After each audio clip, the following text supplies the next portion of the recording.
掌声有请这一对，有请。男嘉宾小张，23岁，来自河北，饭店老板；女嘉宾小月，23岁，来自辽宁，是一名职员。来，有请两位，有请。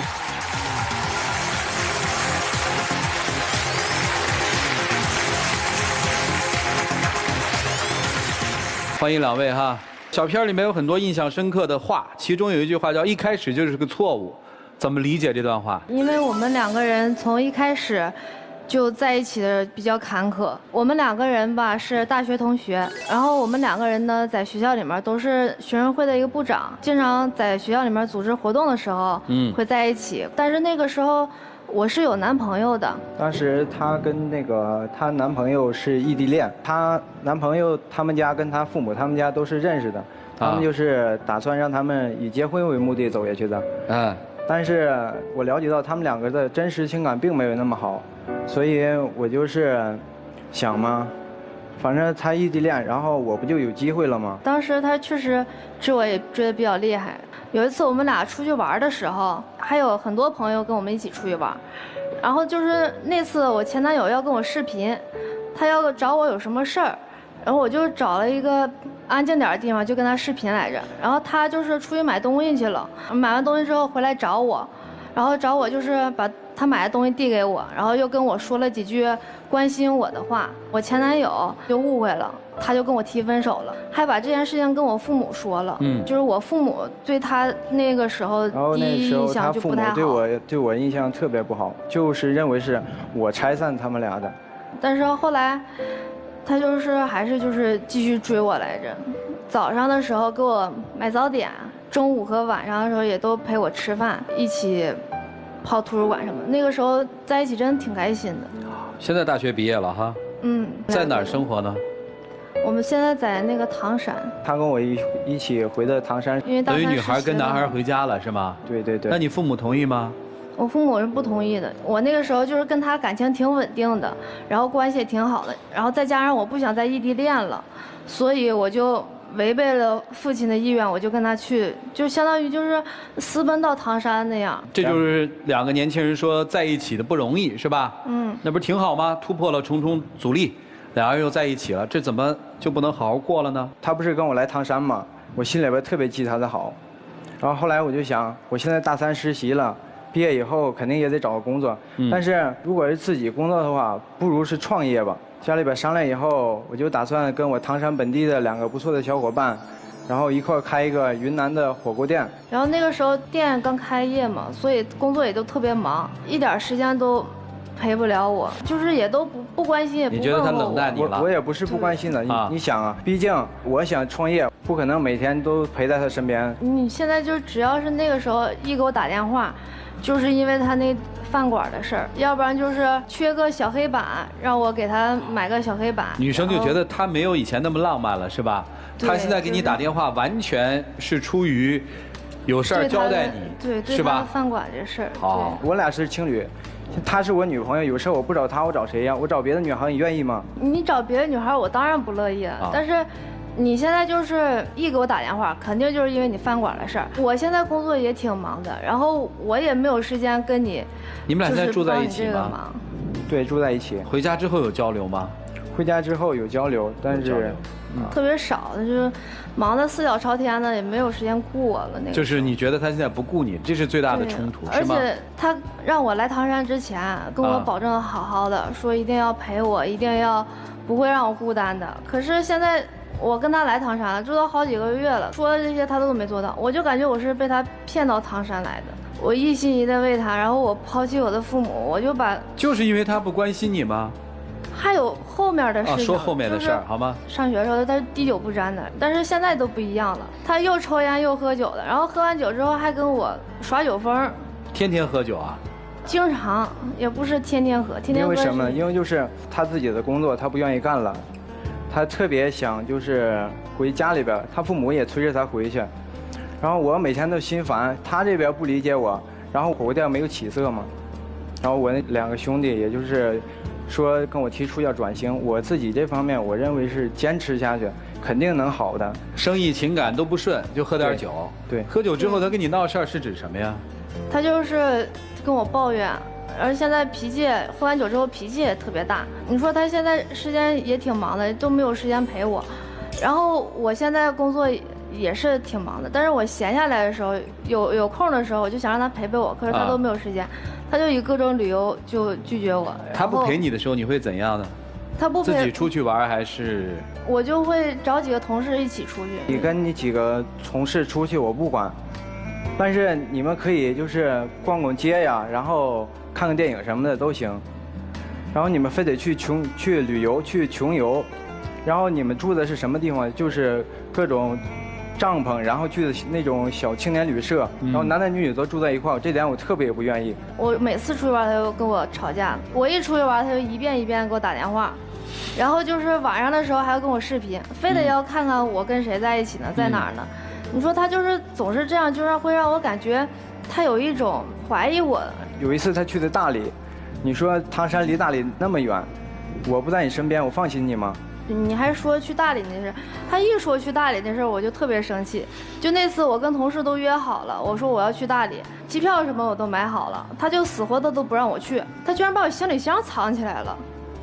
他就是为了不让我去，他就能干出这事儿来。我那么做是迫不得已的，知道吗？但是后来还是没挡住你啊，你不还是去了吗？但你那么做也太极端了呀！女生，我特想问一个问题哈，你为什么不能陪他一起做这个火锅店呢？因为他这个火锅店根本就不赚太多钱，所以你也每天也不看好这个是吗？对，我是不太看好的，因为他没干过这个东西，他没有任何经验。所以你就不想陪他？不是不陪他，因为我觉得他每个月就赚2、3千块钱，跟我赚的差不多，而且我这边也有工作。没有办法把这边工作辞了也陪他，他就是有些什么忙我也会陪他，但我也需要出去散散心呢。我也那时候也特别烦躁。你烦什么呢？因为父母这边对他和意见都挺大的，然后他现在就是对我俩的未来一点都看法都没有。你想娶过她吗？想过吗？也不说结婚，然后也不说那些事儿，也不做安排。你要是说以后想跟我结婚的话，主持人，我跟你说。之前他是一个特别爱玩的人，特别就是喜欢去旅游。他突然之间跟我说这件事儿，就是因为他就是11月份，他的前男朋友就是结婚了，在朋友圈晒各种幸福。然后他前男朋友去那个海南那边旅行结的婚，当时场景特别的隆重，然后他就羡慕了。你不就是羡慕你站在你前男朋友身边的那个人应该是你吗？然后你就眼红了是吗？我跟你说，我根本就没有这么想。我要是这样想的话，我当初就不跟你了。我主要是因为你现在你什么矛盾你都不解决，你和我父母之间那边的矛盾你也不解决。他现在就这样，也不去见我的父母，也不跟我提结婚的事儿，我心里也其实挺着急的。等于你前男友结婚，你就拿你前男友结婚的事儿跟他说我们结婚，他对我就是想着让他计划一下。当时我就想，现在我们刚大学毕业1年多。应该把更多的精力投入到自己的事业里边。我曾经也跟他发誓过，如果你要是想结婚的话，我跟家里边凑钱也能凑出一个房子首付钱。就算你说领证，咱明天去领行吗？但是我之前他都没想过。你说这话也够气人的了。他又拿这种东西来忽悠我，就是女生是特着急嫁吗？给我画大饼。你是特着急嫁给他吗？也不算是特别着急，因为结婚嘛，毕竟是需要一个长久计划的。你不可能说今天结，明天就办婚礼，至少也得提前个1、2年先计划着。你觉得他没计划是吗？现在女生是想回老家了是吗？今年过年的时候，你说你去看看我父母多好，就化解一下他们之间的误会。可是他都没有去，他就是在那儿喝闷酒。你说他有时间喝酒，就怎么就没有时间多陪陪我？后悔吗？有点。男生后悔吗？后悔。没想到压力这么大是吗？对，压力特别大。也没想到怎么他就要结婚了是吧？因为我还没准备好呢。啊。而且，我俩就是吵得最严重的一次，就是因为上次他有个朋友过生日，非得要让我去。然后那个时候吧，我就是怕他喝完酒之后跟我耍脾气，跟我耍酒疯，然后我就说我难受，我就没去。他就特别生气的就把我电话挂了。然后之后我再给他打电话，他也不接了。我给他打电话就是想让他少喝点，想让他早点回来，可是他后来就直接给关机了。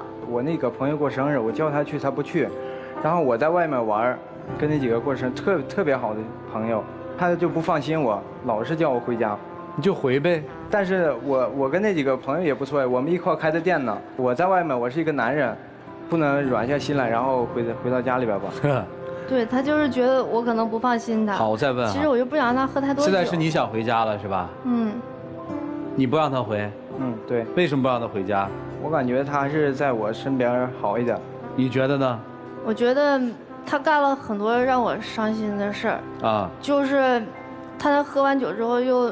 那次就是吐了，然后在走廊里面吵得特别大声，吵完之后他就咣咣砸门，我还以为怎么回事呢，我在猫眼里面一看，我看是他回来了，我就寻思把门开让他进来吧，然后他里老外斜的走了几步，就在家里吐了，我就给他收拾，一边收拾吧，他一边就嘴里还说我，你怎么就不去我跟我朋友过生日呢？你要这样式的话，就给我特别没面子，然后我就顶了他2句。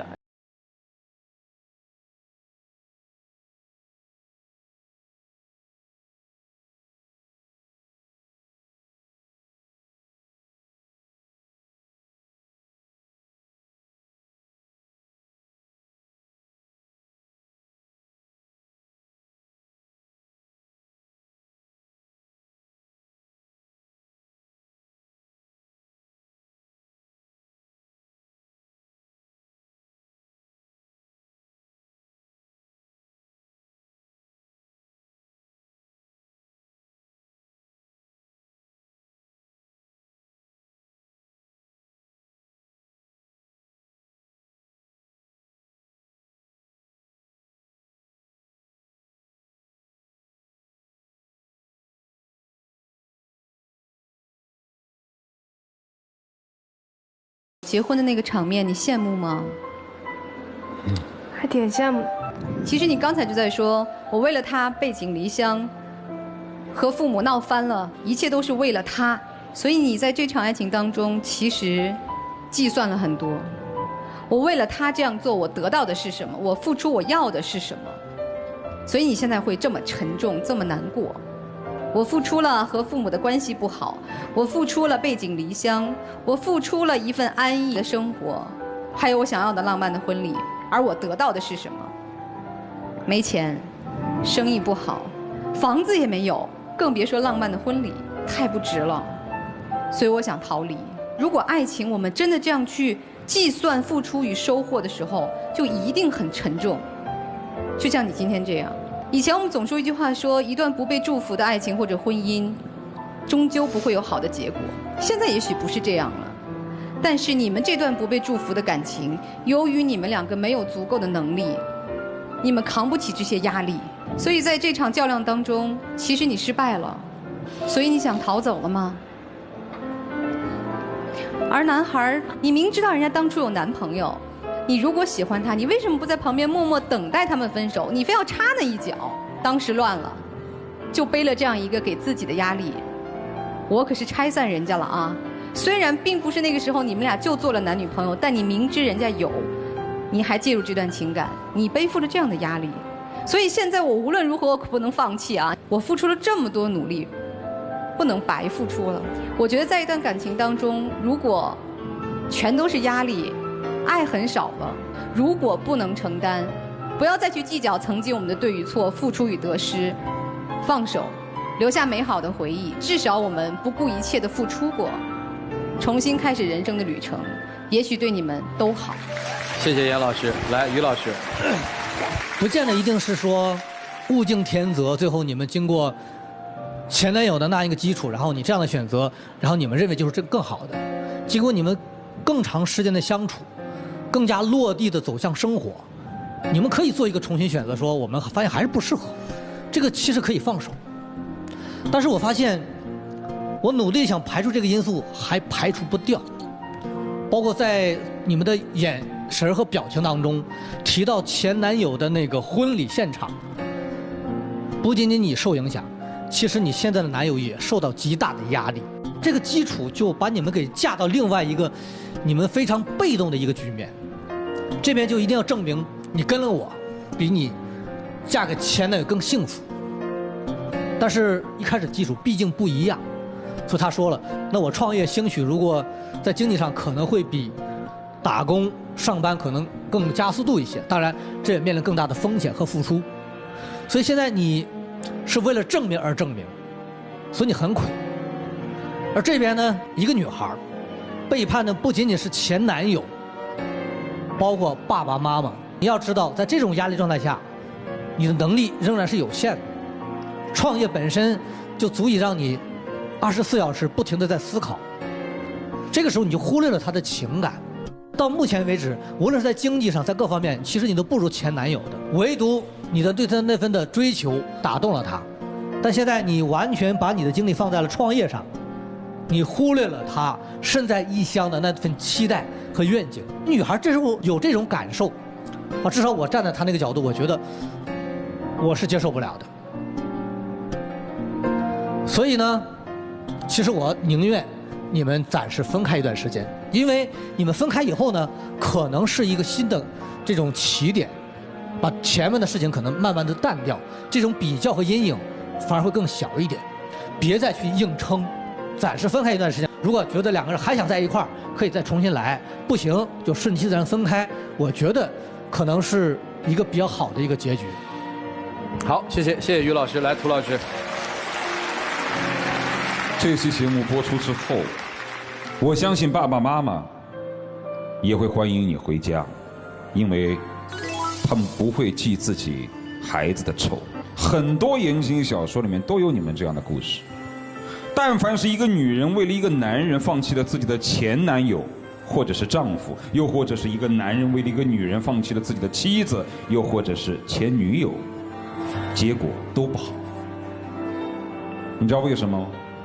不是他们始乱终弃，也不是他们彼此不够认真，是因为太仓促。未经失意不懂人生，未经失恋不懂爱情。他创业失败一次，他就懂得创业有多难。但是你记住，你好像没有失恋过，因为你刚放弃一段恋情，马上就开始了另外一段恋情，你几乎是无缝连接啊。我无意去谴责你，你可以选择自己的方式，但是既然你选择了背负种种压力，背叛几乎身边所有的人，跟一个男人在一起的时候，你就要想到，你逼得自己只能够勇敢往前了，但是你没有这样去做的，就走的时候轰轰烈烈，但你去了之后，你真的付出了对于爱情全部的努力吗？所以你的那次出走，在我看来，并不是背负了重重压力，你是在种种情绪的迸发之下，很轻易的再次做了一个决定，就像当初离开你的前男友和跟他开始一样，轻易的分手，轻易的开始。至于男生你是怎么想的，我其实特别理解你啊，这个无论是爱他也好，无论是想证明给所有的人看也好，你都想给他你所拥有的一切。但是毕竟你还年轻，遭遇创业失败的同时背负种种压力，内心烦躁，情绪无处发泄，于是有些迁怒于他，这是一些不成熟的表现。但是经过这次创业失败以后，你就会发现，其实要真正的为自己的一个行为履行自己的承诺，去背负那些生活的压力和在爱情生活当中的种种挫折，没有你想象的那么容易。你也不能去怪他，不是所有女人都能那样，也不是所有男人创业就能轻轻易易的成功。我是完全建议你们分开，连试都别试，各自过自己想要的生活。你回家，父母会欢迎你回家的。回家之后，好好想想自己的生活。创业失败也没关系，创业是为自己创的，不是为女人创的，听见没有？不要把这种创业失败转嫁在他的头上，做一个男人坦荡一点，好吗？祝你们各自幸福。老师说的很对啊，回家如果真觉得不行，先回家，静一段时间，跟父母先把过往的事情做一个总结，因为父母是爱你的，这个无所谓，不要被那些东西自己给自己套的这个东西让自己压力太大，听明白了吗？要心甘情愿的为对方去付出。其实很简单，如果愿意为彼此付出，真的从今天开始愿意放下，只考察这段感情，你们再试一试。如果你们还纠结在其中不能出去的话，那你们分开也没什么。这就是一段恋爱，这就是人生的一段经历。好了，接下来一起进入那几天喝古方红糖真情60秒。之前的种种事儿吧，还有3位老师说的话，我已经就是感觉深深的扎到我心里边了。我真的感觉特别对不起你，我不应该把所有精力都花在我的事业上面，我应该抽出更多时间来陪你，因为这才是爱情嘛。我想以后能就是你再原谅我一次。我再考虑考虑吧。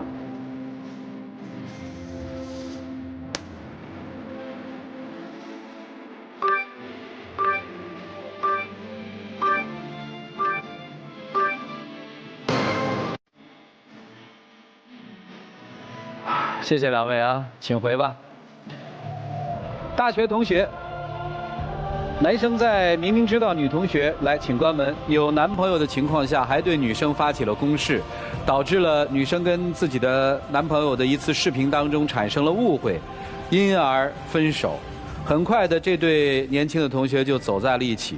后来，这位女同学为了男同学又留在了男同学的家乡，而男同学开始忙于创业，忽视了这位女同学。一切的一切就开始了，这段情感，情归。来看看这对年轻人自己的选择。开门。